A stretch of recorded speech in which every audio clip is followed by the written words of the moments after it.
Okay, got it. Good evening, everybody.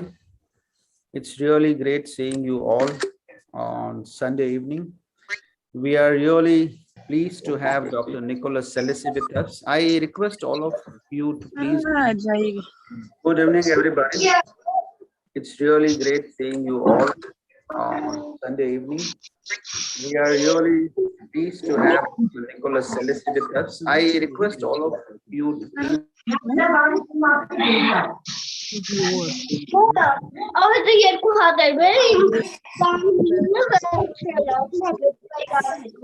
Some are not muted yet.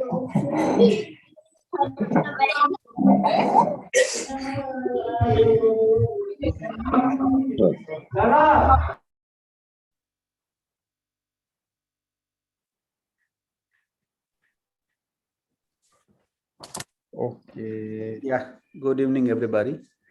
Thank you, Dr. Nicholas, for accepting the invitation, for giving a talk on a topic which is very close to everybody's heart. That is about in-house aligners, as well as update to the 2D lingual.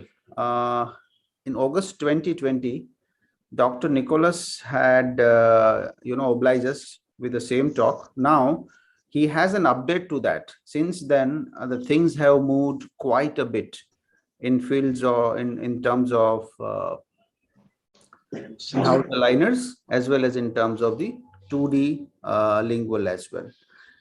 Similar talk he had given for AO as well. So without wasting much of a time, let me just all of you introduce you to today's speaker, Dr. Nicholas Selesi.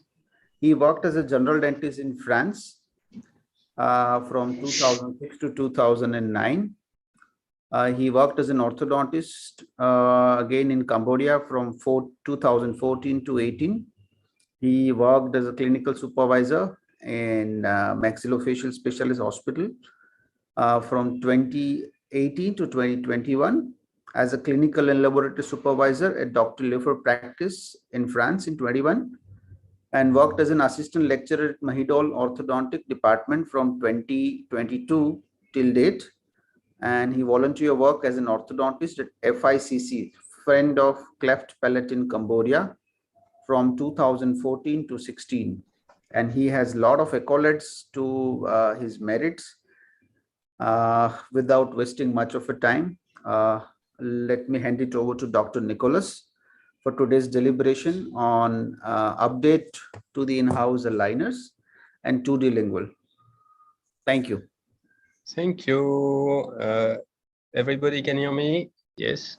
So it's a pleasure to be in your group again. And this is a slightly modified and updated version of the talk I did for the AAO, which is specifically about low cost and low cost production for doing in-house aligner and basic lingual 2D in-house. So in fact, it's low cost, and for lingual, it's also low skill. Low skill for what I will show you. I will show you how to do some things that you cannot miss. Okay, because one thing that I really trust is that if you don't get clinical result on your first case, you are not going to continue to do it. So that's why the part about 2D, I already explained to you why you have to do this kind of case as your first case. Okay. So can I start my lecture? Yes? Yes, please. Alors, wait, I will share my screen. So from beginning. Yes, Nicolas, tu peux commencer. Il faut pas faire de bruit, Frédéric. Sorry. Alors, share screen. Are you able to see the screen? Okay, yes. It's good? Yes. So low cost, low skill in-house aligner and legal lingual treatment, and low skill. That's why I posted on the group, and I had Peter Sheffield, which has ULab, who told me you have to speak about 3D. But okay, 3D, even if you can do it relatively cheap, is still not low cost and not low skill. Sorry. Okay. Sorry, so conflict of interest. I am the owner of OrthoAssist, which is a company who do digital work for aligner and training for dentist orthodontist. I am also the distributor of Holodeck, which is a software that allows you to see 3D file in virtual reality. So just keep this in mind when I do my talk. And a quote I like: declaring a conflict of interest is not removing them. Okay. So I am Dr. Sales, for the one who don't know me. I graduated as a GP in France and as an orthodontist in Maidon, Thailand, where I did my master. I worked in Cambodia, Vietnam, in France for big structure, which you will see in the talk, in fact, is important. And I am currently assistant lecturer at Maidon Orthodontic Department in Thailand, which also happened to be the biggest orthodontic center in the world. So my early training, you can see it was very focused on adult treatment, meaning lingual and aligner, and also in-house. For lingual as for aligner, like aligner, I did 2 cases with Invisalign, so it was for me never really an option to work with a big company for different reasons that we can discuss after if you want, but really for me, never something I wanted to do.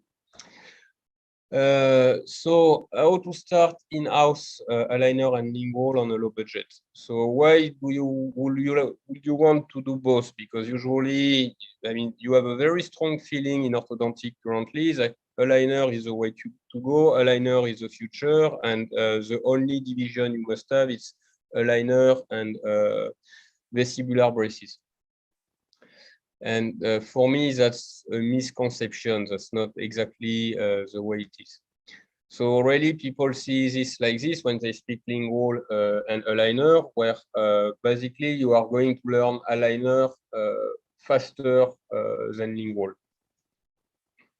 And this is really very widespread when, in fact, no, it does not work like this. The reality is you have more something like this, where aligner, it will be very easy and you will learn very fast for some kind of case, okay? But if you try to do more complicated things or to expand your repertoire of treatment planning, you will see that for learning, you will need to do a lot of case. I mean, it's really hard in a number of hours.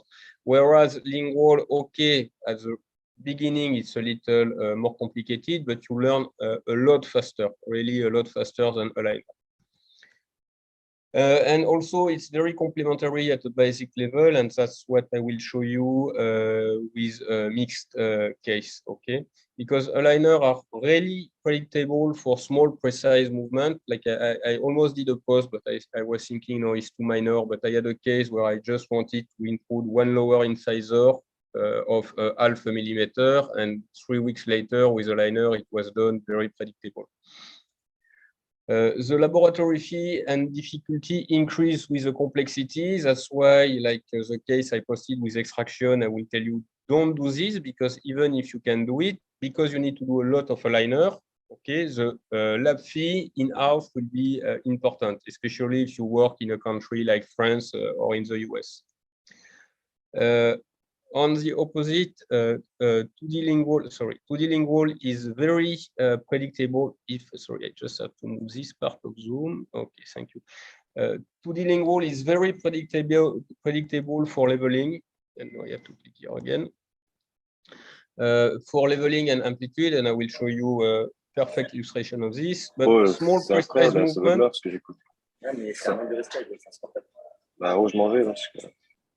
Thank you. And small precise movement will require skill and time on the chair. Meaning, if you want to do a full case with 2D, it can be difficult. Okay.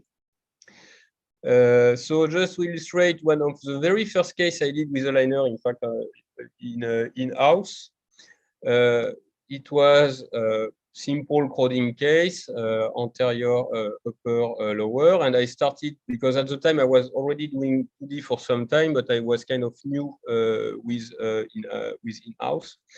So this case, I started by doing leveling alignment with 2D braces, okay? And I did the finition with aligner. And when you look front and side. You see at the end of the 2D face, and here you see something you must be familiar with. It's when you do braces, it's open the bite more or less. It's very easy to open the bite, and in Lingual, if you want to counteract this effect, it's a little difficult. And with a liner on the opposite, it's very easy to close and deepen the bite. So the two mechanics were very complementary. And the total treatment time for this patient, it was 9 months. Could have been faster, but he was working on a boat, so he was able to come to see me not so often. So first, we are going to start with a liner production, because usually that's the things that make your life complicated when you want to do in-house. So first, why cost is important. So if you do not have read it, I strongly recommend Outlier, The Story of Success by Malcolm Gladwell. In his book, he looked at very successful individuals, like the one who are really the best of the best. And what he shows is that, in fact, you don't have genius. Genius does not exist. It's a construction. What you have is you have people who have always three things. They are good, but they are not super good at the start. They have luck, opportunity. They have the luck to be able to train, okay? And they work and they train a lot. That's the famous 10,000 hour rule, meaning if you want to be a master at something, you need to put 10,000 hours of working, okay? And in fact, you have the kind of the same effect with in-house liner. So aptitude, I assume you have it. Luck, opportunity, I cannot really help you. And work training, that's the subject of this talk. The idea is if you can do it cheap, you will be able to do it more. So because if you want to start a liner, if you have to spend, or Lingual, if you have to spend $1,000 or $3,000 in laboratory fee, you will do case. But you can also do something like this. And here it's $50 of material, 30 minutes on the chair. And I precise, the work is not my work, okay? It has been done by a Vietnamese GP, a young Vietnamese GP who was starting to learn orthodontic. And it took her 30 minutes for bonding the bracket, doing light stripping, and inserting the wire. And you see the result. Yes, it's 1 month later, and after we just jump in to finish with a liner. Okay, but here the cost was not an issue, so we can do it, no trouble. Another illustration that I like a lot. So the first 3D printer I used, it was costing $8 to print one arch. Okay, plus some technician time because it was a resin printer, so you have to print after, you know, you have to do the post-processing. So $8 each time we wanted to do an arch. And in this picture, you have the drawer with all the 3D printing model for 5 dentists. My model also are inside, and mine were for a 2D case. In fact, I was using this to print my setup, to print to bend my wire. And my second printer allowed me to print at less than 30 cents, and very important, without technician time, okay, which is in fact a very important factor in the cost if you start to do it a lot.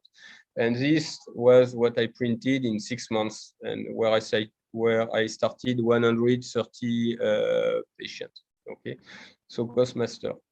And the fact that I was able to do it as such low price allow me to finish fixed appliance treatment with a liner, which is the ideal way to start, okay? Because the patients are very... Okay. Thank you. It's allow you to finish fixed appliance treatment with a liner, okay, which is the best way to learn, in fact, because you control what kind of movement you will have to do. You know, you decide, okay, now I can go for a liner. Changing my treatment plan during treatment, and propose a liner or Lingual without requiring high deposit at the start of treatment. And an update since I give this talk for the first time. Nothing changed, and it's even in different countries, it's always the same. These 3 points are really something you can do when you are in-house, and specifically when you have adult patients, like changing the treatment plan during treatment. When you speak with an adult, often they know you have different options. You can do a short treatment or a long treatment. If you go for something like Invisalign or a private lab, you have to choose at the beginning what you want to do. Whereas in-house, you can say, well, we are going to start a small alignment. You see how you like the aligner over a period of a few months. Then you decide, do you go for full treatment or do we finish with a simple alignment? And that's facilitate a lot the discussion with the patient when your only option is not, the patient have to choose right now, do they want to do a short treatment or full time? So the $1 aligner, which is how much it should cost you to make an aligner, you have variation with country, but depending of the cost of plastic, but it should be between 1 and. So clinical effectiveness, because when I say $1, people are assuming that it's a very low quality. So I use for several years the material technique I will speak about, and I use them in several settings. Okay. Either routinely or as a backup option. That's why I can speak about different types of material, because either it was my main use or it was in case of trouble, I use this. And I am posting my case regularly, meaning it's not just I give advice because I think it should work or I did it one time. It's really I have clinical result coming in regularly. So some simple alignment for the one who know my post, not so simple alignment, and both this case were 6 months progress picture. Space closure. Okay, intrusion at the start of treatment. This I like because you cannot do it with braces, not simply, whereas with aligner, it's very, very easy to do. In this case, I like a lot. So we intruded directly 3 mm at the start of treatment. I had to do superimposition because some orthodontists did not believe me. They told me you extrude the posterior, you did not intrude the anterior. Which, I mean, if you know aligner, intruding you can do it, but extruding is the most difficult movement you can do. So to be able to extrude the whole posterior sector, I don't know how I could do this with a liner. Okay. Deep bite case with anterior spacing, that's a case that are super easy to do. All this case, it's a 3 months progress picture. You see, it's very reliable, very reliable. Interarch elastic at the start of treatment. This I do a little, but I had this discussion this afternoon with some dentists in Vietnam. That's the kind of movement, yes, you can do it, but you kind of always have a risk of failure because you have to move a sequence of teeth, and if one teeth do not follow the movement, you have to redo the whole sequence. Okay, so when possible, I say go with a carrier distalizer or a segmental first and just finish with a liner. Mesiodistal movement of incisor roots. Okay, so separating the roots. This was kind of easy to do in-house because I was able to monitor my mechanic, meaning I tried to do, in this case, I tried to do it a certain way. We took 1 month later, it did not move. We changed the way of doing it, and this time it moved. Torquing and rotating a lateral incisor. Okay, so CBCT before after, and same. I had the discussion in the orthodontic department of Maidon about this case because they asked me how to choose the number of degree I do on each step, and I told them, well, it's very easy. The teeth are moving around. The bone remodeling is around 1 mm per month. So here, because it's such a difficult movement, I divide by 2, so it's 0.5 mm per month. So I know that if I want to move 3 mm, it will take 6 months. So after you divide the number of degrees. So here what you see, it's a 6 months. Okay. Starting extraction case, this I still think, I mean, I did it for a customer in Vietnam. They wanted to do it. So okay, they are the boss. But for me, that's typically the kind of case where if you could do a first fixed phase of lingual 2D, you will drastically reduce the number of trays needed and the compliance of the patient. Okay, because you can do everything with a liner. Okay, the only limitation is what will be the cost of the lab when you finish. Okay, and if the treatment is long, it will be a lot, to a point where I will tell you cent will be the line because they have a fixed price, in fact. And the second issue is the motivation of the patient. Because if you expect your patient to wear a liner for 3 years, well, it's risky. So what is the cost of doing a liner in-house? So the usual the usual number you are going. So cost of manufacturing 1 to 2, cost of equipment software. So cost of equipment usually 3D printers, they will tell you 5,000. Thermoforming 2006, scanner $20,000, software for aligner 5,000. So price of the starter pack you are looking at $32,000, and that's kind of the conservative option because you can see price estimate for starting at $50,000, $100,000. There is no limit on the amount of money you can spend. Okay. But the minimum, of course, is a lot less. That's the subject of my talk. So secret pearl for wheat, that's something I speak a lot about, but when I speak with orthodontists, they assume that they will do in-house, they will be able to do every case. Okay, like everything they do with Invisalign, they will be able to do it in-house. And in fact, because now they do in-house, they can do all the cases that they were not doing with Invisalign before. Okay, but the reality is that in-house is not easy, not so easy, and it's not related to the material. That's the problem. Okay, if the only trouble was to buy the material and software, everybody would be doing it. Okay, and if you don't believe me, just try to look for clinical case on social media, and you will see very few. And when you see a case, remove the one from the call. Okay, you remove the case posted by people who promote material. You just look for the case of the normal user, and you will see that there is almost nothing. So invest a little, test the system, okay? Because if you like it and if it's work for what you are doing, there will be no difference when you upgrade the material. Okay, when you upgrade, you will have a nicer printer, you will have a nicer thermoforming unit, but you will realize that also it does not really change anything at the clinical level. So the 3D printer, you have the resin printer, you need a printer, a light cure unit, and when you need to clean with alcohol, so that's the Formlab sprint tray, around 5,000. The hidden cost here is the technician time. Like if you are working in a country like France, you really have to take into account the time of the technician.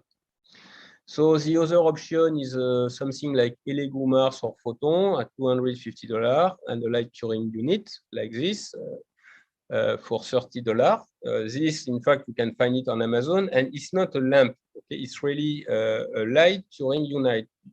It's specifically done for curing the resin.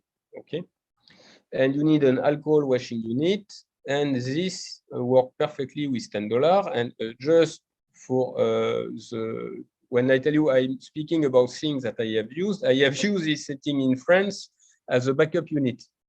Okay, and in fact, these pictures are one of my printing session in France when I had this setting, and this is very low cost. Okay, but this can do 8 to 10 models in 1 hour. So with only one of these, you can do up to 50 models per day, which is kind of a lot.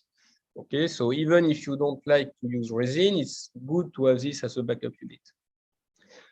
Update, because I had the same story now in several places, and I'm just warning you, if you only know that printing resin exists, like in the US, where they think that's the only option, you will have no trouble because there is no alternative. So you have to print with resin, you print with resin. Trouble is when you speak with a technician who knows that you have another option, they don't want to use the resin ever. Okay, so in Cambodia, they kick out the resin printer when they discovered that the FDM printing was working very nice for aligner, which was the only thing we were using. In Vietnam, the technician lost the alimentation unit of the small resin printer we have.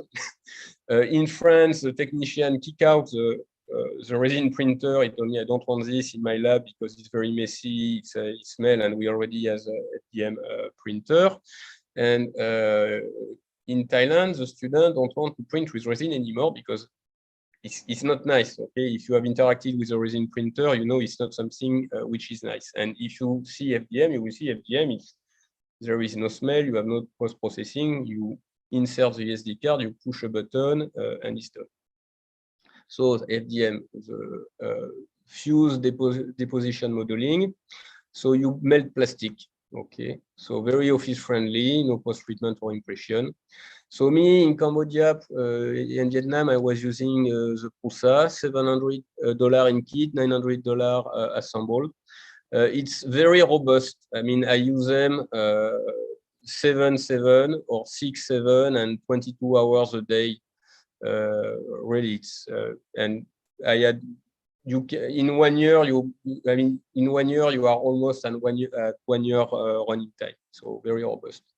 Maintenance can be done in-house, which is very important.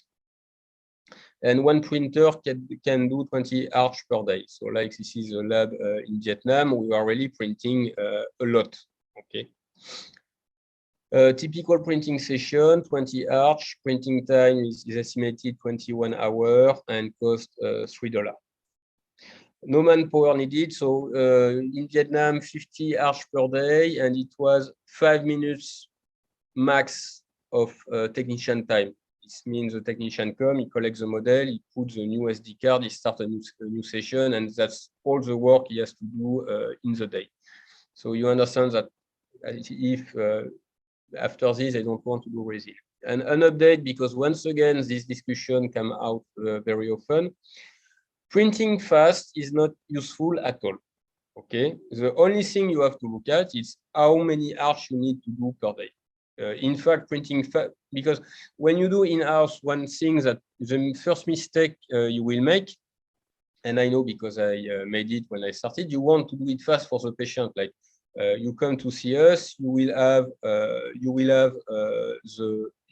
the tray the next day, the same day. Trouble is when you start to deliver fast, because you can at the beginning, the patient assumes that it's normal.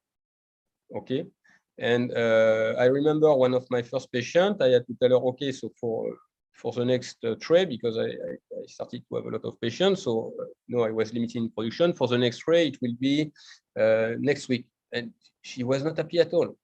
1 week was too long. So it's good when you do in-house to put a minimum delay, at least 2 weeks. Okay, this way you don't stress the lab, and you are still faster than Invisalign. Okay, so really don't look at printing fast. Look how much you need to print each day, and you buy to be able to do this. And just this one, it was one printer. Okay, so it's already, I mean, you can print a lot with only one FDM printer. Okay, so minimum price for in-house 3D printing aligner. So I don't tell you buy an FDM, but buy a small resin printer, because it will be a backup unit in all case. And you start at 260. Sorry, because I have the Zoom overlay, so I cannot read all my slides. So next, thermoforming, $2,600. The Ministar is a very solid choice, can do very high volume. Okay, and you can do it, you can use it for doing all these appliances. The question is, will you use it? Because you need to be a laboratory to need to do all these things. I mean, if you need to do it, it's fine by a biostar, but if you are just want to do in-house aligner, it's a little overkill. So the other option that, in fact, I also add, it's to use a $100 vacuum unit, and can do aligner and contention. Okay, you can be used as a backup unit, and to buy in all case. Like the small resin printer, I will tell you, buy something like this just in case you have issue on your main thermoforming unit, which in fact happened in Vietnam. One time we had trouble with air alimentation, so we use a backup unit. Okay, so total price right now we are at $380. Next, ULab scanner, I can speak so much about them. Intraoral scanner, $20,000. So advantage you have, no need to take impression or have plaster model. You have the 3D file right away, no deformation, and look cool, which is the main advantage, seriously. Disadvantage, so much. First, the price. I could add the lifespan of the unit, because when you buy an intraoral scanner, usually 5 years later, you can have issue with it. Usage can be limited because it takes time to do the intraoral scan, so it's not unusual to see one dentist who have two intraoral scanners. Format not always open, but now this changed. Interest in orthodontic really for me not so obvious, and once again orthodontic. Okay, so if you are speaking about orthodontics, that's completely different. So example is the MEDI, open format, no monthly fee. Okay. And the other option is the extraoral scanner, where the price starts at 3,000. And I know it because, in fact, I am helping one clinic in Vietnam, and we look at the different options. And it starts at $3,000. So advantage, the price is a lot lower all of a sudden. It can be used by several dentists and practice, and this is really important for me. You have a high delegability with these things, and it's very, very stable over time. And all the case you have seen so far have been done with extraoral scanner and alginate or silicone impression. And the disadvantage is you have one or two more steps to get your STL. You rely on your impression for the precision. So it means that you have to be able to take an impression correctly, but we are speaking alginate impression. I mean, it's not that complicated. Okay, and for the delegability, it's really you just need to take one alginate impression, you give to your assistant, and if you have a scanner who can scan the impression, you don't even need to do plaster. Okay, and stability, it's in fact I had one clinic in Vietnam. They had a shining extraoral scanner. It's 8 or 9 years old now. It's still working, and it's worked perfectly. You know, the STL file are perfect. And another one, they had a brand, I don't know, from the US, and it was 8 years old, and they had just to change the camera, so it was $1,000. That's the thing. You cannot really upgrade an extraoral scanner. There is nothing new coming on the market. Whereas with the intraoral one, they put the color, they make a smaller edge, so you know that you will have something new, which means that the value of the older model will go down. And also you can outsource to a lab and pay per use. Okay, so you send the impression or model to a laboratory for scanning. Because when you send to a lab for doing aligner, the expensive things is if you ask them to do the aligner for you, because they are going to 3D print and they charge a lot compare with doing it yourself. And they will charge you for the aligner, where usually it's also not so cheap. But if you just want a scan, the price is very reasonable. And I know because some of the case I did with in Vietnam was with this option. They don't have a scanner. They are not going to buy a scanner. They just send to the lab that scan for them. Update. Yes, because really that's in France we have the 3-shape scanner, and that's really the thing that I did not like at all. Having to use an intraoral scanner when you are used of just taking an alginate impression quite fast and having it scan, it's really not nice. Okay, to use a scanner, it take forever compared to just alginate impression. I had a lot of adult patients, which means that interdental space, they have crown, meaning it reflects the light. You have some part of the teeth, like when you have an edentulous space, if you want to have the distal part with the mesial part, it's kind of complicated. Interacting with the software, you have to create a patient. The export part alone, like when someone scan and I want to get the STL file, only this step can take me 5 minutes. Okay, so really, I would strongly suggest to you that it depends where you work, but have a look at the extraoral scanner option. Okay. So the minimum price, we are still at $90. Sorry. Software can be associated to intraoral scanners. This one usually are more expensive, but once again, it's changed because now like Ortho Analyzer seems to be a lot cheaper. So very well integrated. designed for dental practice, can be linked to workstation, but really my experience with 3Shape was perhaps other intraoral scanner are better, but still. Usage can be limited to a location. Yes, this I saw with Ortho Analyzer. You cannot put in any computer you want, and one-time payments plus non-fee. And you have the standalone software, so that's what I am using. Update, because at the time where I did the conference the first time, I only knew $5,000 option, but in fact, I discovered one French company who has a software look very nice, and it's only $3,000 per installation, so it's going cheaper. But me, I know Onyxef, okay, and I know also people using Maestro, but the French software, I don't know anyone using it, but really it was kind of looking cool. And you have the pay-per-use, okay. Can be put on this, can be really good because you can put on an unlimited number of computers, and depending on the software, you will be paying when you import a file, when preparing a file, segmentation, setup, or when exporting. So you have no maintenance fee, but you can have a subscription. And some software also offer additional service like doing the setup for a fee, and it's very safe economically for beginner. And here I can also speak by experience, because for Maiden University we are going to have a standalone software, so we go for Onyxef, but I also wanted the student to gain experience with a pay-per-use, because really in some setting, like you just want to do a few aligners, something like this is very convenient. You know, you can use it Windows, Mac. If you change computer, you don't have to contact the company because you have to change the installation, and it can take some time. Also, they have service like doing the setup for you, meaning it works like Invisalign. Tell the technician what to do, and they will do it for you.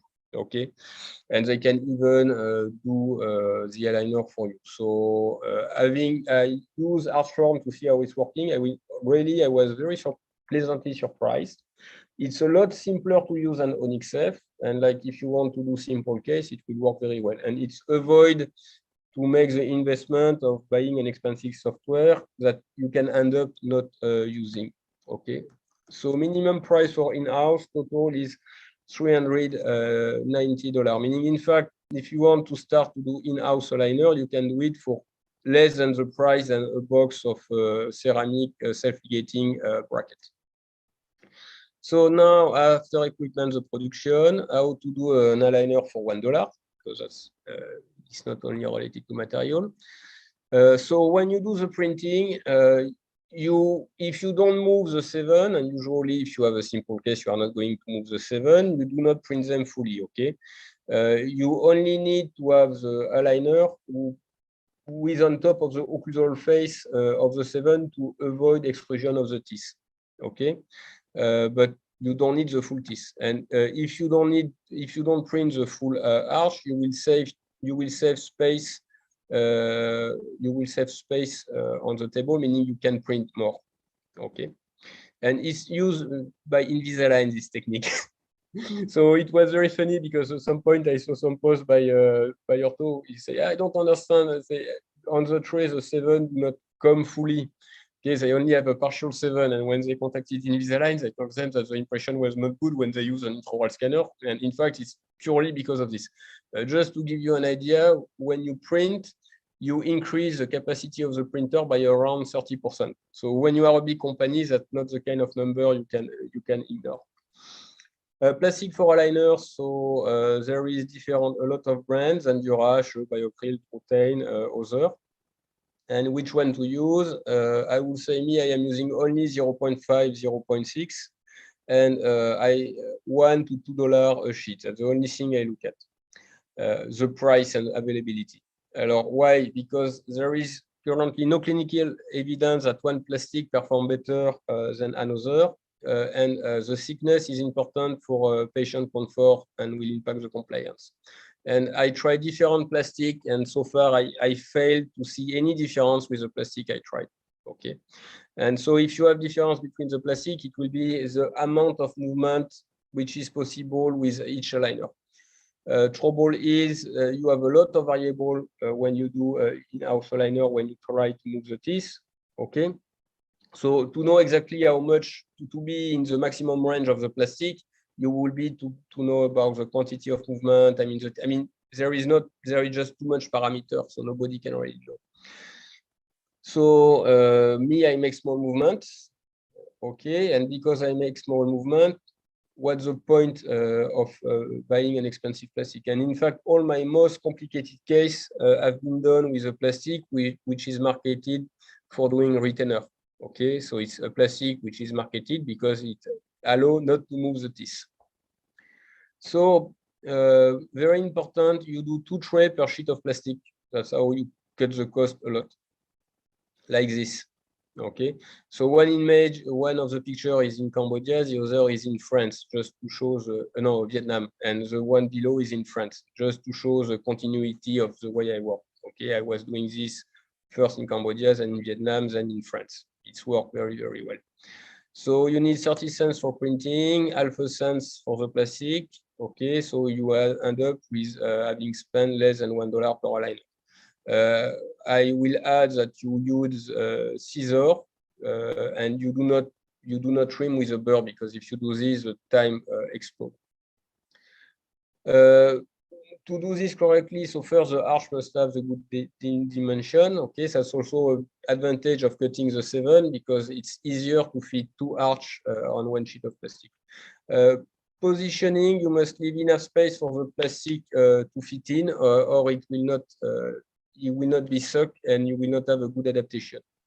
Okay, so for example, here only almost 100% the plastic will not adapt so well there. Plastic also is less flexible in the margin, so if you do something like this, you will most probably have very bad adaptation. You do something like this. Okay, also taking into consideration, like if you do a case where you move only the anterior, you don't need to have such a good adaptation in the posterior sector. Okay, so that's what you have to see case by case.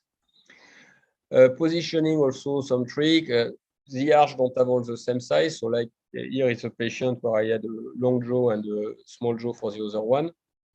So I mix the patient to be able to fit 2 models per sheet. And update, yes, I insist, you can do the tray only with scissor. Okay, and I can tell you because I did a lot in France, and if you use a burr, okay, if you use a burr for polishing, your time will explode, literally will explode. And in Thailand, when I tested the system, I did a thermoforming, so I had my 2 models. I take a picture to send to the department, and 5 minutes later, I send another picture with the 2 trays who were ready to put in the mouth. Okay, that's the time you need to remove the model, cut with scissor, finish. So after, if you know me, the things that you really need, because the material is cheap, production is low cost, so why you don't see so many results everywhere? Learning, okay, that's the most important thing for me. Is you have to know how to move the teeth with plastic, so you have to learn. So the resource I recommend is the first book I read on aligner, The Insider Guide to Invisalign Treatment by Barry G. Glaser, which really gives the basic of the mechanic how aligner work. So it's Invisalign, but it will work exactly the same with in-house aligner. Okay. After the aligner intensive fellowship, this I can recommend strongly, because in fact it's because I was doing this course that I started to do in-house, and it's very complete with the different kind of things that you can do. Only thing is, if you use in-house, be reasonable and don't try to do extraction case in-house, because yeah, you can do it in theory, but the amount of work you are going to put will be absolutely enormous. And after, if you want to know more about material and software, Jason Copley course, but keeping in mind that it's really toward the US, okay, especially in production-wise. So if you are in India, for example, keep in mind that the manpower is a lot cheaper than in countries like France or US. So now we go to the real issue. Unless you really spend a lot of time in-house to gain really experience to know how to get clinical results, you will be only able to do very simple case. But you need case to do in order to learn. And some movements are very challenging with aligner, or not challenging, but take like forever. Okay. So one option, if you want to do more in-house case, I mean, except finishing your fixed appliance case, is to simplify the case. Okay. So that's 2D braces. So that's the brand Forest Event or Headway. And they are very good at making mesiodistal axis correction, rotation, and long amplitude movement. Really, really good. Whereas the aligner are really, really bad at doing each of these things. So a very good example, you remember the case I showed you where I did a mesiodistal correction of the axis of the root. Okay, and the panoramic is the case where I use 2D, and both X-ray, it's a 4 months interval between the treatment. But you see that on one case, I had a lot more change. First, a lot more teeth, and more important, the amplitude of movement has nothing to do. Okay, so you understand that if you have a case like this, if you simplify with 2D, it does not cost you a lot. It goes fast, and after you can go with a liner. And another example is for the 2D, it's 4 months, and for the aligner, it's 7 months. And I am very happy of the result with the aligner, but you understand that for the case below, if I had tried to do this with aligner only, it will have lasted a very long time. Okay, a lot of tray, a lot of cost in the lab. Whereas you put 10 brackets or 8 brackets, sorry, 1 wire, and you just wait 2, 3, 4 months, and then you have something which is easy to do with a liner. Another example comparison, the STL file are from a patient where I had to correct posterior crossbite at the level of the upper 7, and the patient did not. All the braces were creating irritation, impossible to use interarch elastic, so I had to do it with a liner. And it takes 7 months. So I did it, but I don't tell you the number of aligner, which I mean, it was a lot of aligner to do. And on the 2D case, it has been done with 2 wires. Okay, so you put the braces, 1 wire, second wire, so it's not the same amount of work. And it's not the same cost. Okay, so understand that there is really benefit in simplifying your case for a liner. They are very comfortable. So quiz: how long do you think you have between these 2 pictures? This is a before after. How long? So usually people tell me, oh, it's 1 month, 2 months. No, it's not this. The real time, it's 1 year. Okay, why 1 year? Because in fact, the braces are so comfortable that they can be used as a retainer. So here it was to go from ear to ear. In fact, it was a sister who was studying in Australia. It was a sister of a patient who was studying in Australia, and she came with her sister at an appointment, and the mother asked me, oh, she has crowding on the lower, can you correct it? I say, yes. How long she stay? Answer, 3 days. So I say, yeah, can do. So what we did is I take an alginate impression, okay? I bonded my 2D bracket for doing an indirect bonding tray, and I use my magical extraoral scanner for scanning the teeth with the bracket in place.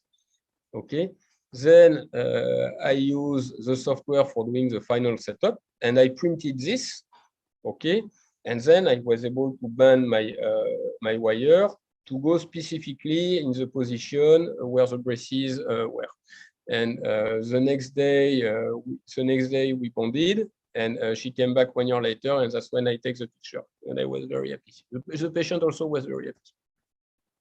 Another example to show you how comfortable it is. So this patient was sent to me. It was for a clinic, not the main clinic, but the patient was doing a treatment with a liner that I suspect there was trouble with the treatment with a liner. So I say, okay, we do a first phase where we raise the bite. We use 2D braces, and I had a sequence of wire for correcting the anterior crossbite. And the patient never came back. I mean, no, never came back. We had no news. Okay. And he came back 1 year later just because he wanted to remove the bracket. Okay. So he stayed 1 year with the 2D braces. And that's because it's really very, very comfortable. So that's good because there is no real stress on this aspect of comfort. Okay. So example of case in Vietnam where I simplify the case strongly, like here, if you want to derotate the 45 with a liner, it's impossible. You are going to use auxiliary or something, okay? Here with the 2D, same time we derotated the 2.5, we did alignment, we corrected the axis of the canine, and you see it's go very fast. And after you have something that is very easy to finish with a liner. Here, same thing, you see it's 1 month between the two pictures, and alignment of the lower, usually it's easy, but here you are speaking of 45 degrees of rotation on both incisors, okay? 1 month later, you are looking at a case that I will tell you, oh yes, we can do this with a liner, and it will not be a lot of alignment. And with experience, you can do a more complex case. So one of my first case we did in Vietnam, it was crossbite. After the 2D, I think it was 2 or 3 months, I don't remember the total time, and after we finished with a liner, but the total time was 6 months for this patient. But if you ask me to do this only with a liner, I will tell you, can take some time. You have to push the lateral, and after you have, I mean, can be a little long. If you ask me to do this only with 2D, I tell you, can be a little long. But if you mix the two, it's become easy. Another case, okay, so this, yes, you can do it only with a liner, but same, you are starting to look at a lot of aligner, starting with 2D, mini screw, total distalization, okay, and then we switch to a liner, okay, and keep in mind the 2D on this case was done, the work on the chair was done by a young GP who was kind of starting orthodontics, so it's not complicated, and when you look at how 2D work, you understand why it's not complicated. And the case I posted recently, which is a Vietnamese YouTuber of 1 million subs, Miss Nabi, if you know her. And it was funny because on the Vietnamese group, when I showed the picture, someone told me, "Oh, she has baby teeth. It's a young patient. Why you do lingual for her?" And I give her the link to her YouTube, and because she's young, but she's not that young that you cannot do lingual. And if you go to see on her YouTube channel, you will see that she has no trouble for speaking, and in fact, she speaks super fast. So how to start easily? The most important is really the case selection, and it's lower anterior crowding only. And in fact, I had one orthodontist who contacted me for a private course for 2D, and so far we did not do it because he did not find a case suitable, meaning I want to be sure that if I help him, he will have clinical result. Okay. So why not an upper case? If you tell me I want to do an upper case first, I will tell you no, don't do it. So the reason, there is several reasons, but mainly because you are looking at bracket who have 0 prescription. Okay. Meaning you have to adapt the height and the axis for tip and height. So in fact, it's not complicated, but not for the first case. Okay, the first case you want to understand how to bond, how to do IDB, how to do a lot of things. So for the first case, keep it simple. So here you see that in fact the brackets are not straight, but the teeth are straight because it's a compensation. The other thing that you cannot know, but you will discover when you do 2D, because even with a liner it's less true. When you do an upper case, the patient knows they really see what happened all the time, and on the front teeth they will see everything. Like for this case, this patient, she came back after 1 month. It was insertion of the wire, and I told her to come after 2 weeks, and she came back after 6 weeks, something like this. But the point is, I was very happy because you see the improvement. The patient was not happy because there was black triangle. Okay, and I had to take care. I had to take care of it right away. So it's not very complicated, but once again, perhaps not on your first case. Okay, and patient for lingual will be, or aligner, in fact, are high demand. So other trouble you have when you want to do an upper case, you have to manage the occlusion because the upper and lower teeth usually touch each other. So it limits the place where you can put your bracket. Also, because the placement is more difficult, really on the upper, the height, I mean, it's more complicated. So usually you need to do indirect bonding. So it's better if you try indirect bonding on the lower, because if on the lower you fail, on the lower it's easy. Because on the lower you have no occlusal interference. Okay. So you just have to position the bracket at the same height of the incisional edge, in fact. So that's why it's very, very easy to do it, even in direct bonding, even if you are a beginner.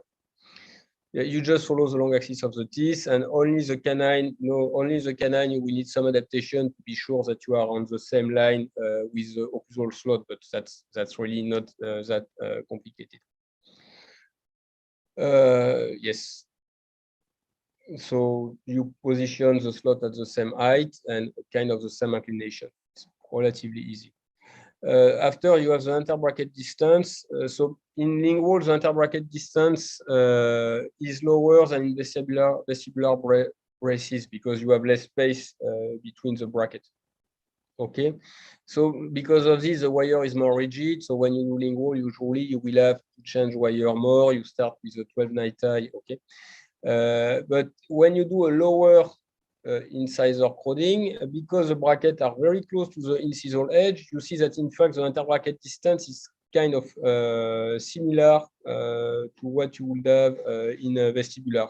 So that's another advantage of doing this kind of case. The wire will behave more or less like in vestibular.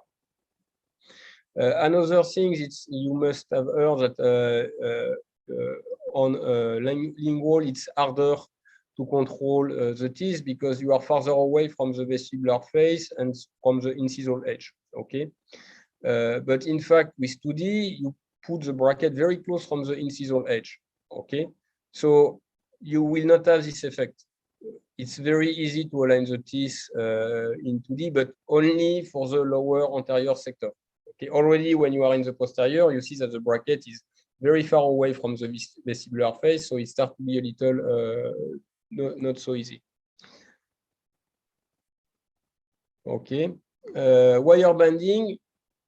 If you do a lower anterior case, you only need one band between 2 and 3. And if you see some of the picture, you see that the Vietnamese dentists, usually they don't even do that. They just put a straight wire, which in my opinion is a mistake. But if you need to do band, you need only to do a band between the number 2 and the number 3. So it's very easy. If you want to take the number 4, because you want to make your life complicated. I mean, me, I do it, but I do 2D for relatively long term.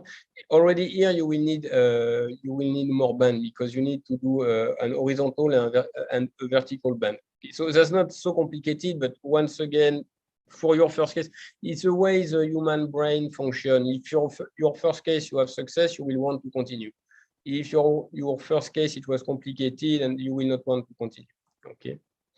Or you could position the wire lower, but that's again has difficulty associated.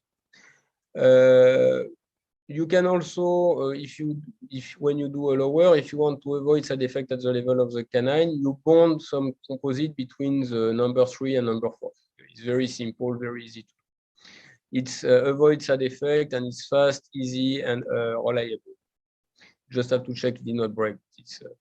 And for wire banding, you can also, if you do like this, you don't even need to do a setup. You just look at your malocclusion model and you follow the arch form. So it's very easy at this level. And usually you will finish this kind of case with 1 or 2 wire. Okay, usually for this you don't go higher than night tie 16. So you are looking at banding 1, max 2 wire. It's kind of very hard to miss those cases. And in fact, when you speak with orthodontists who are using 2D, usually they are only doing this case with 2D. It's for a lower anterior crowding relapse case because it's very easy. You direct bond and life is easy. And with experience, you can even direct bond full case. like the case I did in France, it was direct bonding only. I did not even bother to try to find an indirect bonding solution. Okay, so just keep in mind, training is more important than material, and starting case is also, in fact, more important than training. And keep in mind this learning curve. And for the one who know Vietnamese, Dr. Viet in Vietnam, I think he do more 2D now than aligner. Okay, because 2D is really very, very easy. You need few material. You can do bond same day. Thank you. Any question in the chat? So what do you mean long amplitude movement? Long amplitude movement, I mean something like this.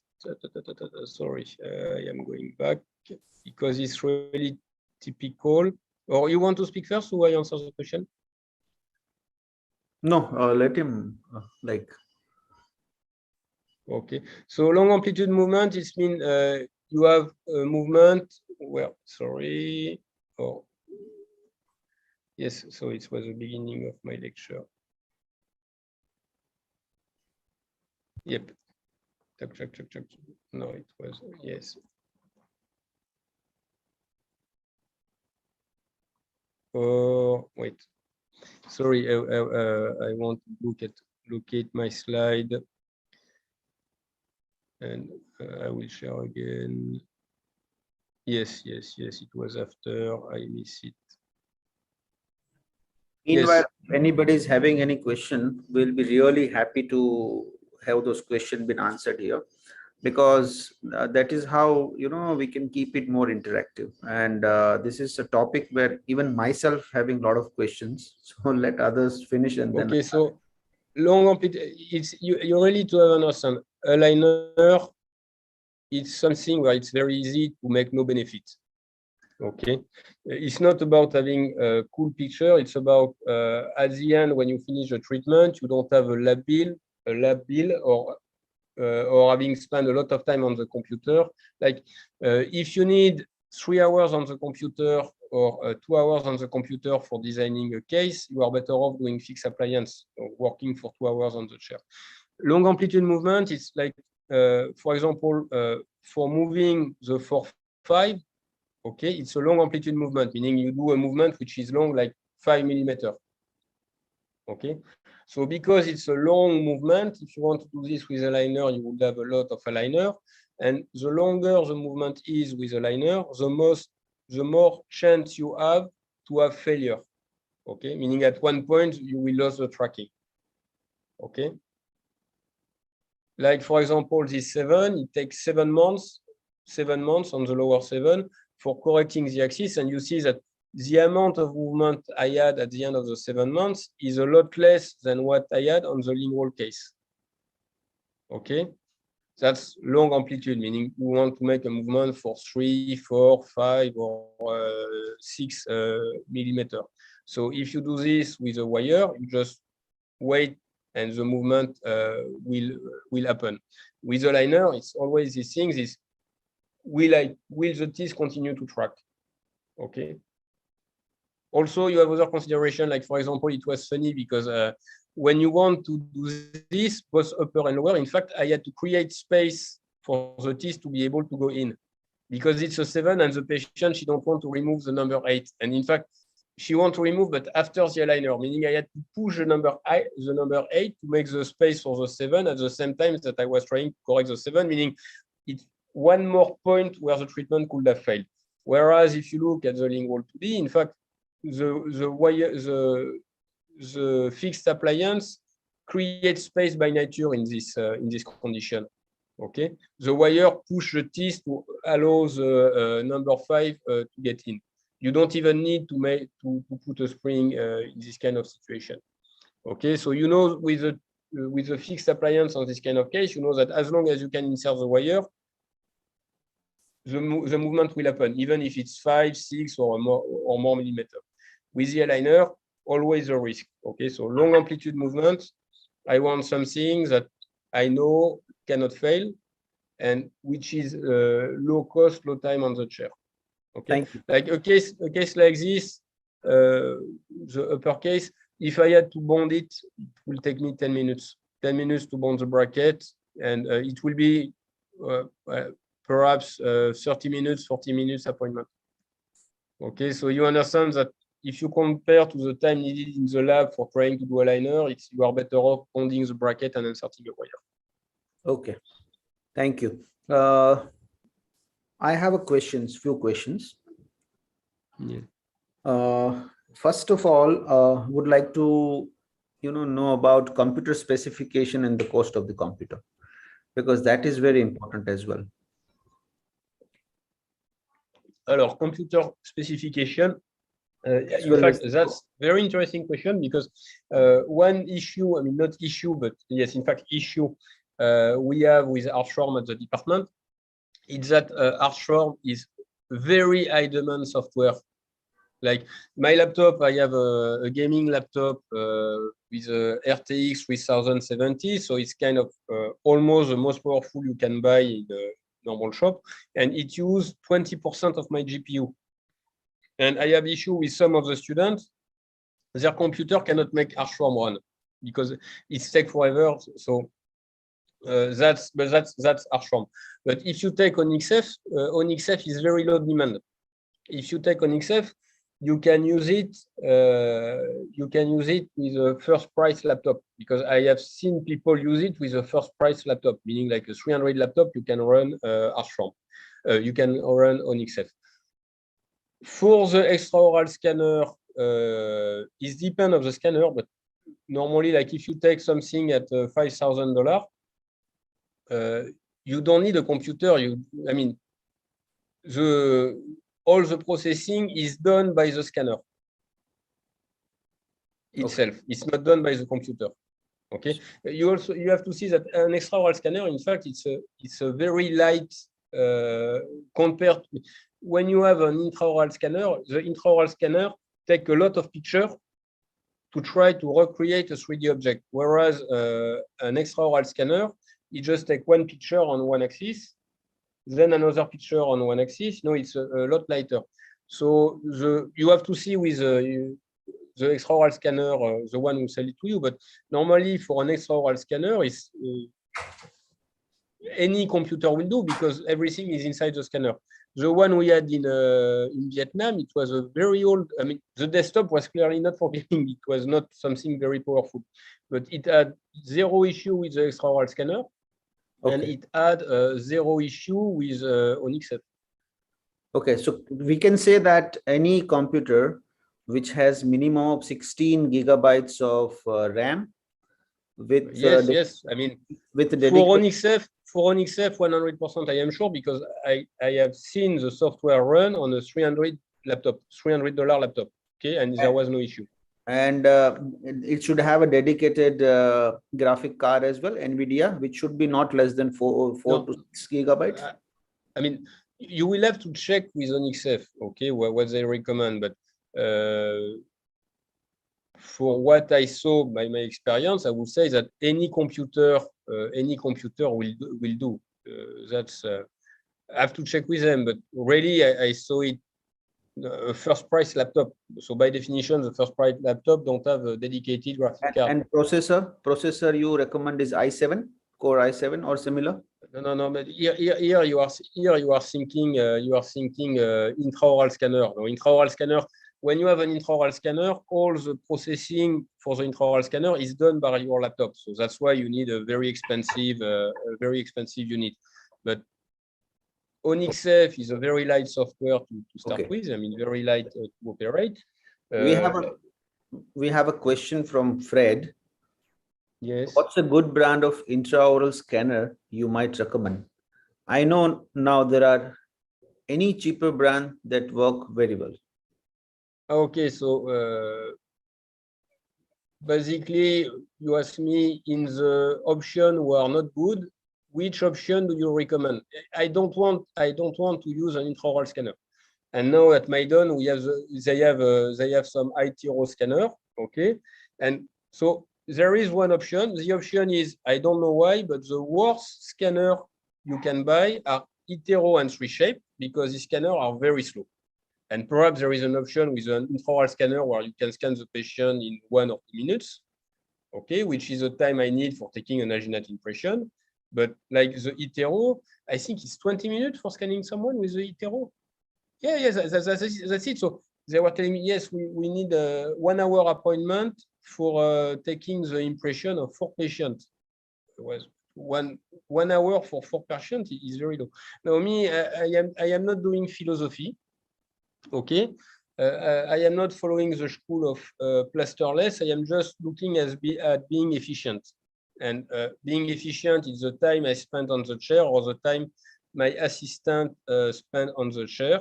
So I cannot tell you about intraoral scanner because really I am not interested in intraoral scanner now or in the future. Right now, for me, the impression is not something that I can really improve. The time we are spending is minimal, the cost is minimal, and scalability is very, very high. If for one reason or another, you need to increase the number of impression you need, well, you just buy a new alginate mixer.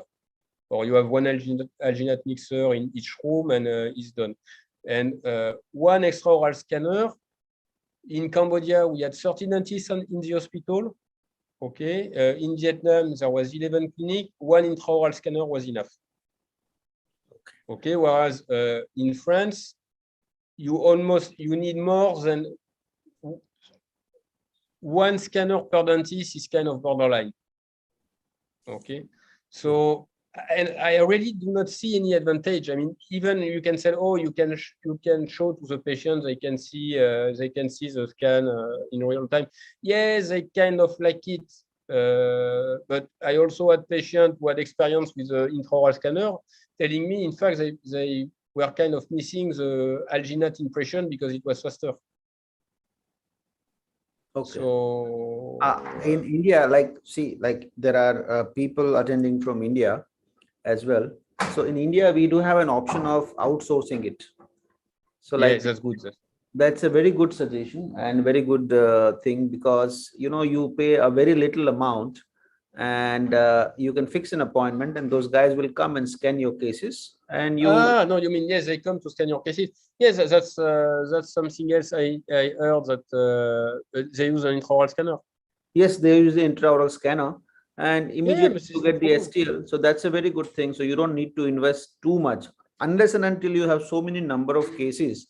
You should look at the return on investment and decide wisely. Yeah, Now, if you have an option like this, also the advantage if you have an option like this, it's like, let's say, because if you buy an extraoral scanner, it also means you cannot use with Invisalign. Whereas if you have people coming to scan in your clinic, you can use for Invisalign. So that's another option. I know in Cambodia, I saw this in Cambodia, in fact. Yeah.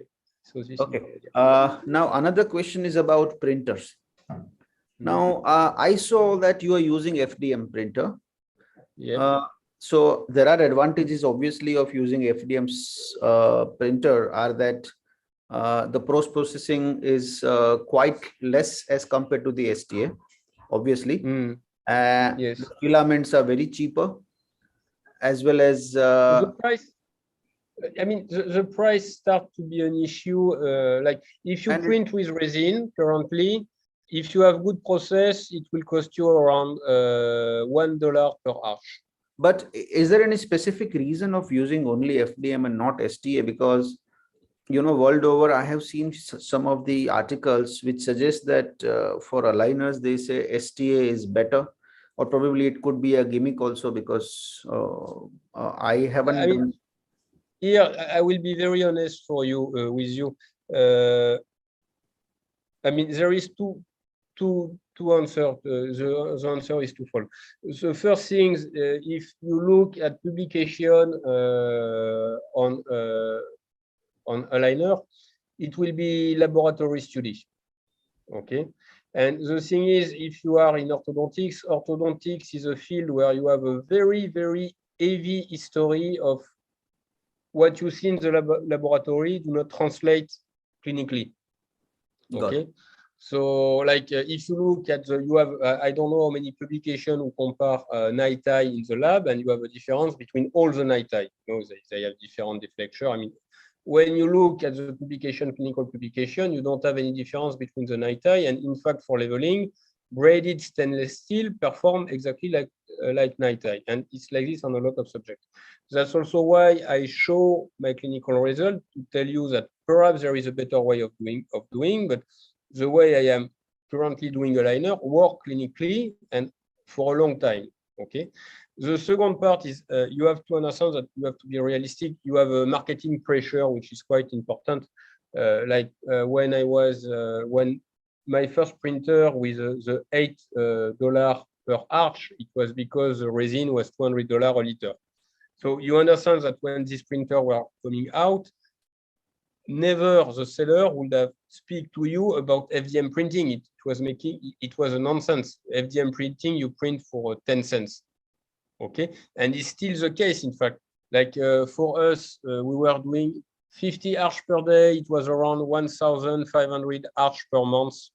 So even with the new resin, you are still looking at $1,500 of printing material. Okay. Okay. With now, FDM, is $300. So you understand that if you are a seller of printer, you prefer. And I had this, in fact, in Paris. I spoke with an orthodontist. He wanted to have an in-house unit, and he told me the seller of the lab told him, yeah, resin is good. And he asked him, but why is it better than FDM? And he told me, it looked like he did not want me. He did not want to speak about this. He just buys the resin, not the FDM. So that's a reality. Okay. But, now about when you're talking about FDM, do you recommend any specific size of the bed of a printer, which should be minimum size of the bed of the printer?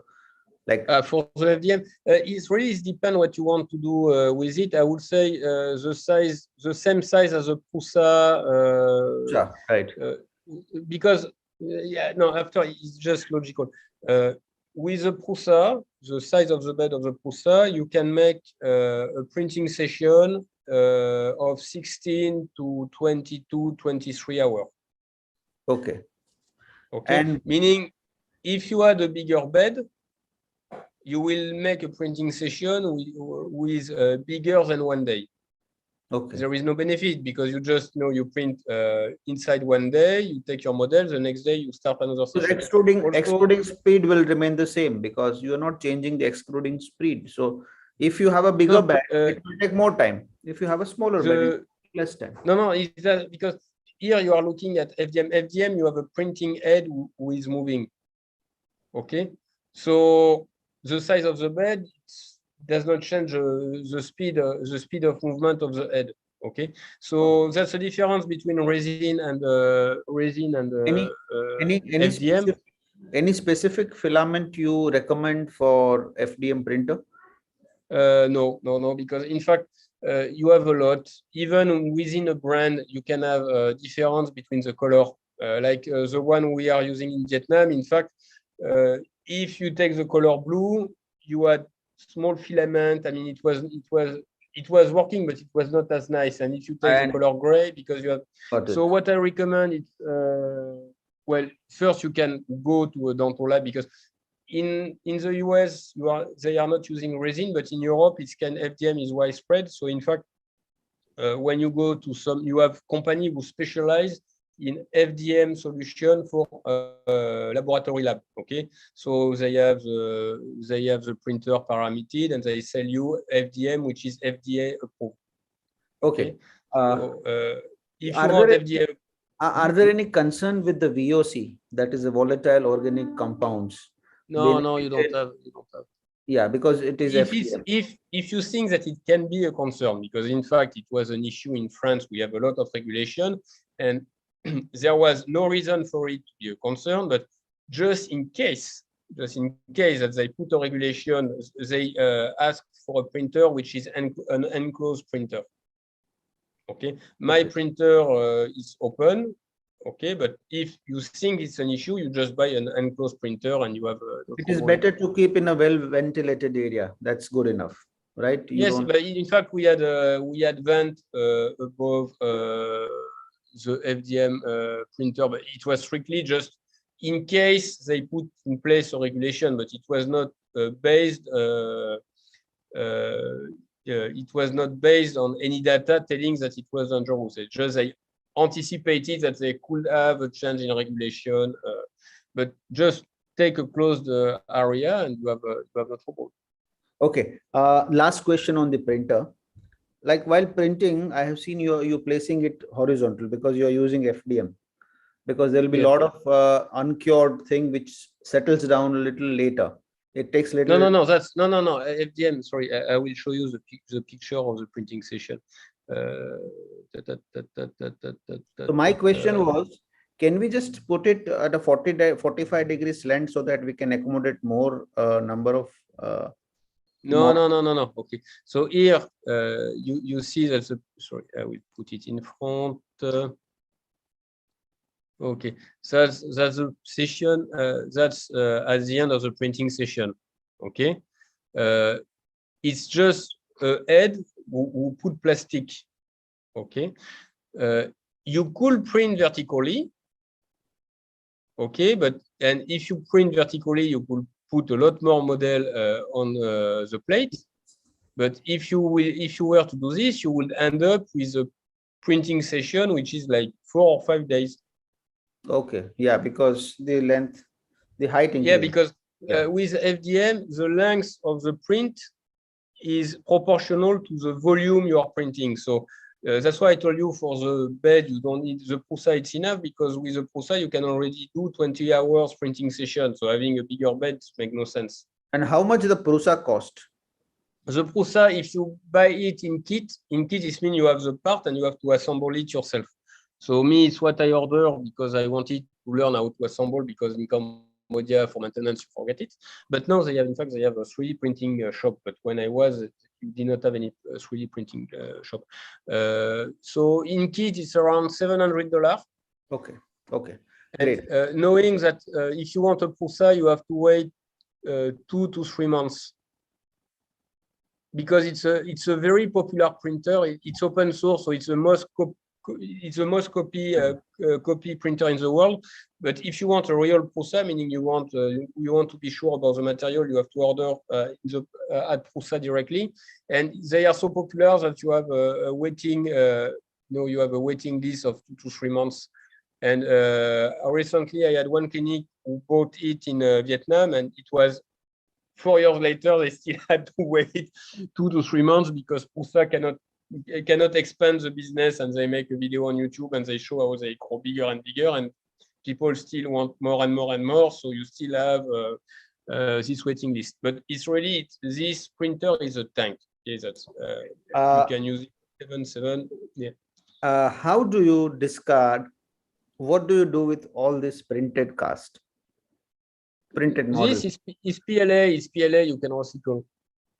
No. What do you do with all these printed models, which once you have already delivered the aligners? So how do you discard it? How do you dump? Usually what we do with the printed model, we keep them like 4 or 5 months, just in case the patient lost an aligner, so we can do the aligner again. Okay, right. And after you just discard them. Okay. What do you want? It's PLA. It's very easy to recycle. The question is about software.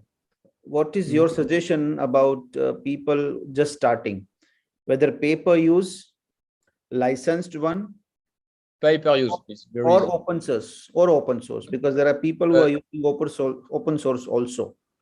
I don't have experience with open source, so I cannot tell you. The thing is, I always try to keep in mind what it will be in the future. Okay. Advantage of pay-per-use is that you are learning how to use the software. You have really a lot of options.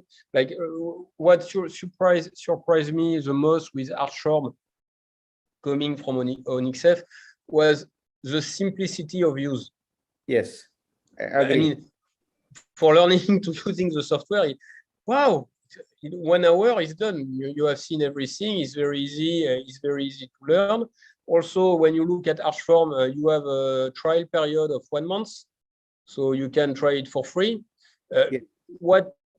What I would say about open source solution, but keep in mind, I don't know the open source solution for the aligner, but I know some open source solution for like MeshMixer or Invisalius, and wanted me to do a course on how to extract pixels from Invisalius. I know I don't have nothing against open source, but once again, if you want to have result with aligner, the time you spend doing the work in front of the computer is time you spent not treating patient. True. So that's really something you have to take into consideration. And for what I saw of the open source solutions, you can do the work, but it's a time-consuming process. Very much, and it is very technique sensitive also. Yes, like if you want to make an orthodontic base with MeshMixer, you can do it. Okay, but it's not a fast process. No, it's not worth spending so much of time. It's not worth. Yes, so much. Yeah, you want to make an orthodontic base with OnyxF, it takes 10 seconds. Okay, so yes, I agree with you. Like even I experience that pay per use is the best thing to start doing IHF. Yes. Because also what I saw, I saw several practice where they bought a license solution and they don't use it. Okay. And the issue is you have to pay the maintenance fee each year. Okay, so and if you don't use it and say, okay, I don't pay the maintenance because I don't care, and then after you want to use it, oh, but I have all this maintenance that I don't pay. I know. It's kind of so I have 2-3 experience with good companies. Archform is a good one. OnyxF is a good one. Then there's a company in Poland called ULab. Outolab, I kind of I heard the name, but I did not try their it is autolab.pl. Then we have is a Delta Face from it's a company from France. That's the one I spoke. Yes, it's the one where it's $3,000 for the solution. Yes. So now we spoke about the in-house aligner course as well. Jason Kopp is no doubt is an amazing guy, but the unfortunately problem in India is, like, I had a word with ULab also. Jason Kopp's most of the teaching would based upon the ULab because he's using ULab. ULab, the trouble I have with ULab, it's the pricing. Their pricing for me make no sense because each time you export. No, they said they have not expanded their business in India. So like, even if they had expanded their business in India, it's each time you want to export a STL file, they charge you $5. Yes, and I mean, it make no economic sense. I mean, it means that you want to do one step per lower, you have already you are paying for the subscription. You pay $200 per month, and you want to export one step per lower, you have to pay $10. True. 2 step, $20. I mean, it's. But Jason is an amazing guy. He will teach you a lot of small things about in-house aligners, no doubt. But if you're from India and you're planning to do his course, then probably ULab is not providing services into India. So yeah, but I think he's doing also Archform. The course from Jason is also showing with Archform. Okay. But ULab, that's really something I don't understand, and I try to speak with some orthodontists to ask them, why are you using something where they ask you to pay each time you export an STL, and at a price which is 5 times what it cost me to print and to do the aligner. And so far I never had any answer. Like, I cannot, for what I saw of the software of ULab, I cannot tell you one aspect of the software that justifies. I mean, in fact, I will tell you almost Archform is better,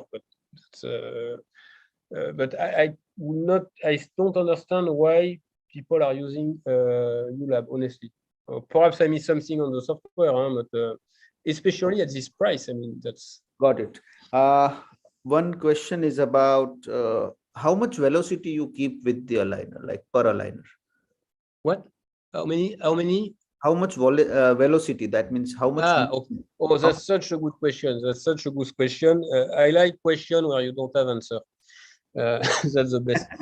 No, you don't have answer because the trouble is it's the quantity of movement you can do depend of how many surface of the teeth you can push on. Okay. What type of movement?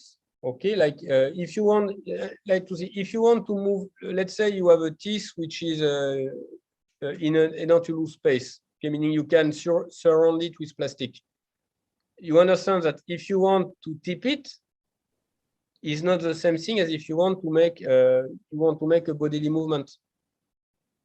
But for the software, it will tell you it's the same. You move the crown. In one case, you make an angulation move. Okay, you move the teeth like 0.2 and you do 1 degree of alignment, and on the other, you only move the teeth 0.2. So in fact, the computer will tell you, oh, bodily movement is better because you move the teeth less. Okay, it's really depend on a lot of things. Like the case with anterior crossbite, you saw the lateral incisors, they are very small. You almost have no way to, you have very small surface to push on them. Rotation is the same. How can you have the same degree of rotation when you have a canine, which is you have almost no surface, and when you have a lower molar, which is where you have this big surface to push in vestibular and in lingual. So that's the things. Like for example, let's say I have to do some rotation. Some teeth I will do 0.5 degree every 2 tray. Meaning one tray I do 0.5, the other I do nothing, the next I do 0.5, and other I will do 1 degree per tray. And for the velocity, for the amount of movement is exactly the same. Like let's say I want to do an intrusion. Okay, I want to do an intrusion. Intrusion, I know that the movement will not happen because I need overcorrection. Intrusion, I can do 0.3 millimeter per tray.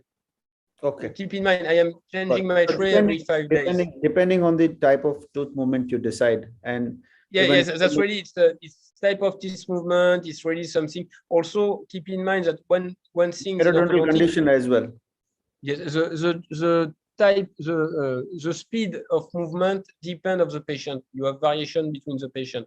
So that's also one of the reasons that you can have trouble with a liner, because with a liner, you assume that the teeth will follow, but you have some patients, the teeth will not follow, and you don't understand why. And in fact, it's just that the teeth are moving slowly. Like one picture I showed with this, it's one patient where we put braces, we put the wire, and we do the leveling. And I have a before after. Almost at the end of leveling, and I say, how long do you think between the picture? And the answer is 2 years. Okay. 6 months inside treatment, we had to change. We saw with the patient, your teeth are moving very, very, very slowly. It's not reasonable to expect a full treatment. So we decided, but that's something you have to keep in mind. But if you think that you can do everything with a fixed degree or fixed millimeter, no, unfortunately, it does not work like this. Okay. Few things which I experience in my in-house aligner practice is one is a polishing, because once we did the thermoforming, because some of the friends in US and abroad, they're using a 5-axis laser cutter, which is very expensive. I cannot afford it in my practice. So how do you do? Like you advocate, the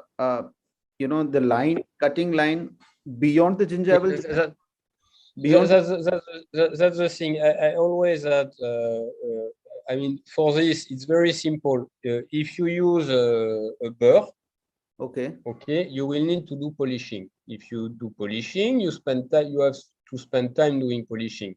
Exactly. So I don't do polishing. Also, keep in mind, I am using 0.5 millimeter. Okay, so that's different of using 0.8 or 0.75. The plastic is very thin.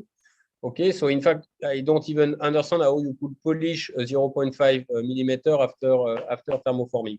So I just remove my model. I cut with a big scissor, no, to separate my two models, and after I just have a small scissor, the ones I use for cutting the nail.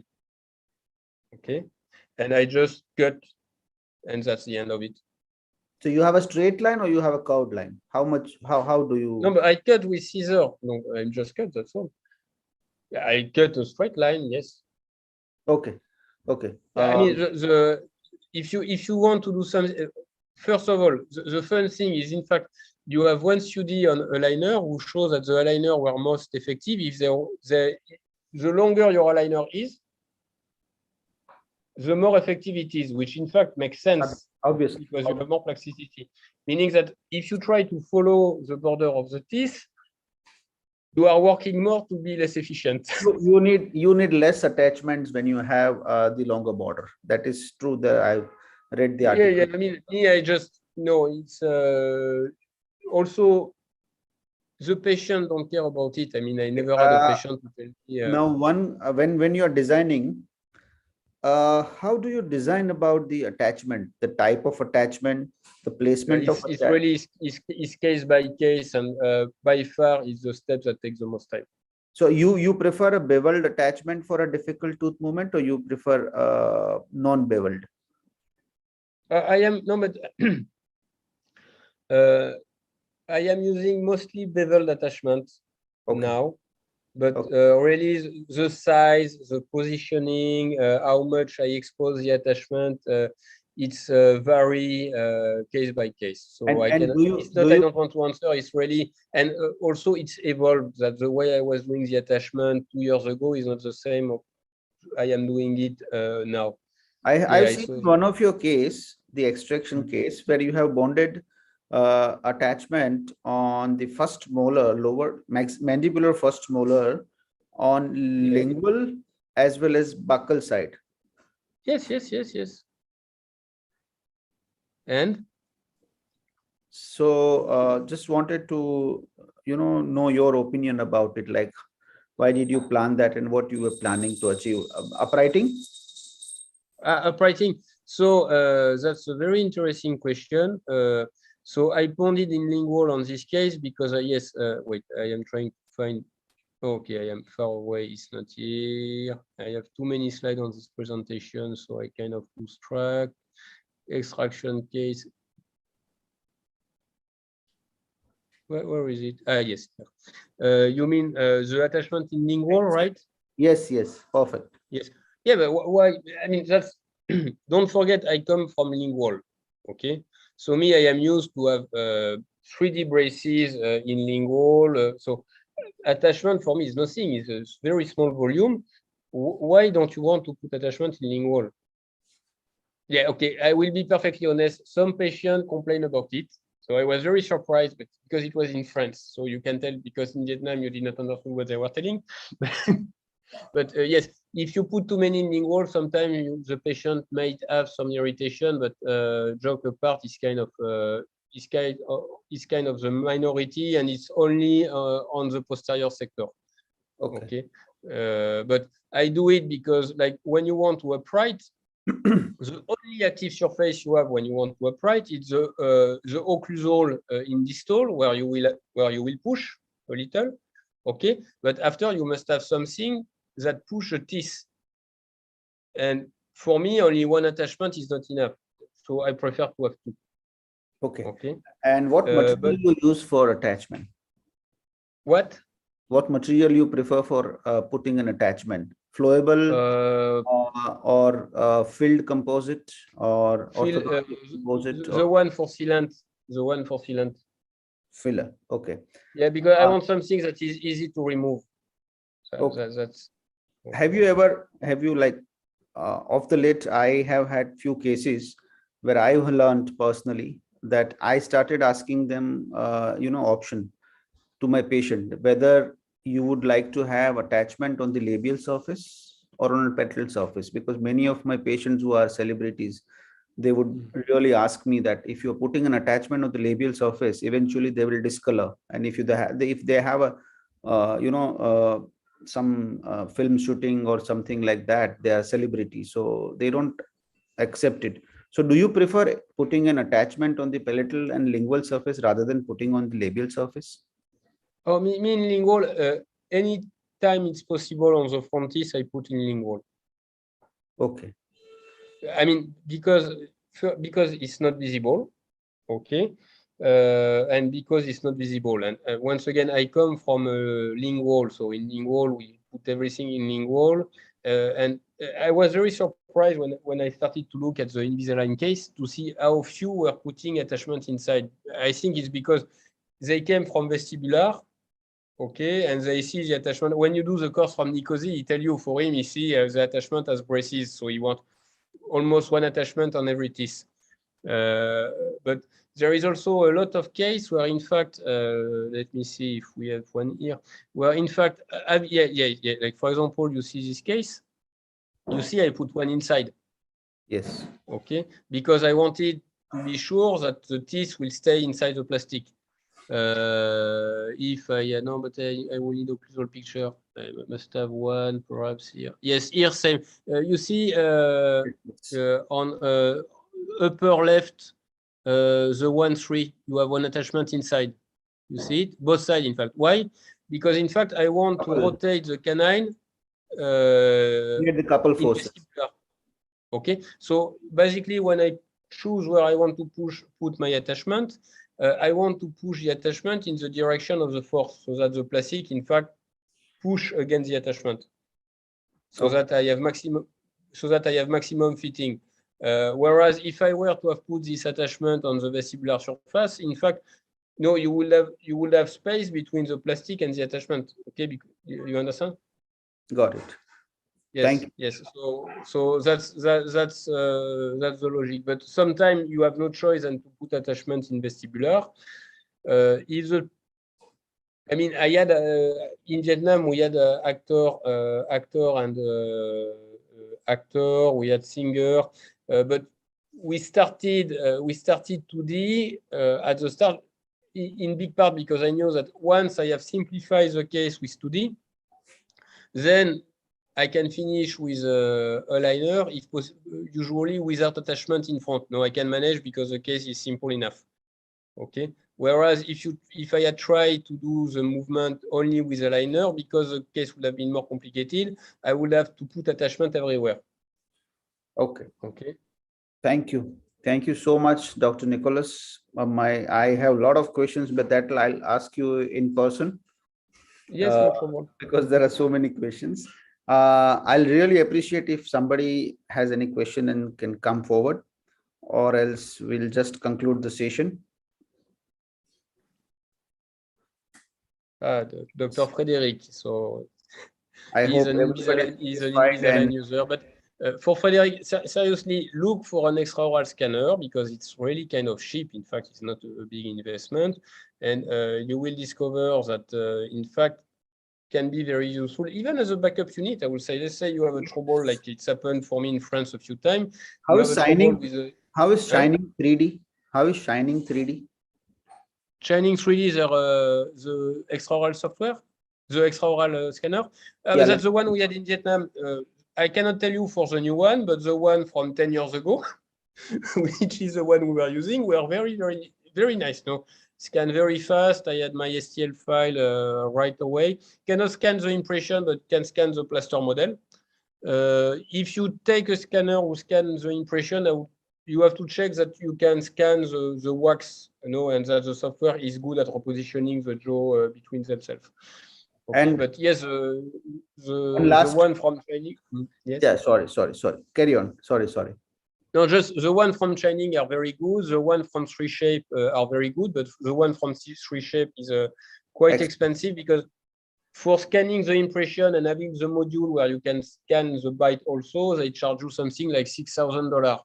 Yeah, I know. So, and one last question. Any first-hand experience with converting DICOM of CBCT into STL and then printing a model? Yes, that's what you wanted me to do a webinar on this. We have done it We have done it for impacted teeth. I have done it. We'll do one webinar for that as well, for sure. Yes, that's something that is fun to do. Just to be honest, it's a little time consuming, so you must have a good reason to do it. Because basically what you are doing, you are doing a pre-selection by telling I want to see the voxel from this density to this density, and after, if you want something nice, you have to go slide by slide, and reselect. Okay, so when the selection is not good enough, we'll do one webinar on that as well, for sure. Yes, but that's the part where the software I do with virtual reality. Once you start to use virtual reality, you don't want to do stuff like this anymore, like using the DCOM. You prefer to see in 3D in real, like a real object. You can zoom, you can change the density in live, but knowing how to do it is always good. It's like MeshMixer. I really recommend the students, the residents, to learn to use MeshMixer because it's free. It can do, because it's not a dental software, it can do stuff that the dental software cannot do. And one example, it was a case where I remember I posted, I put the patient at big perio damage, and I did the aligner on top of a removable appliance. She has a denture, and I did the aligner on top of the denture, and she liked it a lot. And the thing is, it's when you have, it means that I had to scan with a removable appliance in place, and it was a stellate, metal part and resin.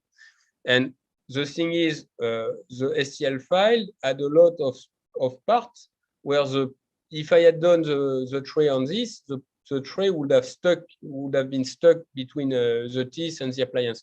So in fact, I had to fill some space, to fill the undercut.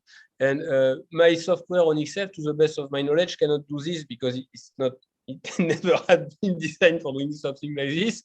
Whereas MeshMixer, no trouble. MeshMixer is okay, so fill here, fill here, fill here, fill here, and it was done in 5 or 10 minutes. Also, sometimes they send me STL file when it was from the clinic from outside Ho Chi Minh. You had bubble. In fact, with MeshMixer, filling a bubble is very, very fast. So it's always good to know the free option. Always, you never know when you will need it. Thank you so much, Dr. Celis.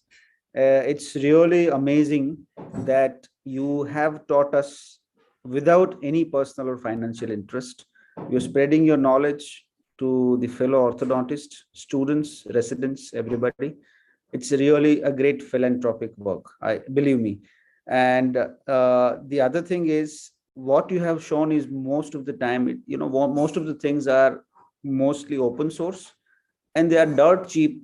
So everybody can actually start one case of a simple relapse cases, try yourself, and then you can always master it, because the amount of, my chartered accountant told me that the amount of money I'm paying to laboratory, aligner laboratory, is woofing so high. Yep. That's also something I try to tell the orthodontist. The advantage of this kind of technique is, that money will never be an issue. Okay. Whereas that's why I did not want to learn to work with Invisalign, because I was seeing an option where you don't know, you have economic trouble or something in the zone, and all of a sudden the number of patients who can pay for this option go down.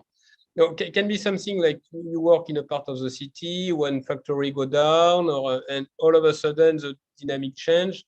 Whereas with this option, it was funny when you had the post about DTC, no, not DTC, the Smile Direct. Smile Direct. Yes, we do have in India. We do have a lot of DTC companies here. So yes, I can do it for their price and make a huge benefit. That's okay. So that's always good to be able to be versatile, or to have an option like your software go down or your scanner go down. Well, you have another option. You send to a lab. That a lab can do the scan for you. It's to put in place redundancy. But thank you. Okay, thank you, Dr. Celis, and thank you everybody else for joining in. If in case you have missed it, This webinar will be available on YouTube and our Facebook group, that is the World Orthodontic Study Club. Thank you once again, Dr. Silas. Have a great night sleep. All the best. Stay safe, all of you. See you soon. Thank you, Dr. Silas.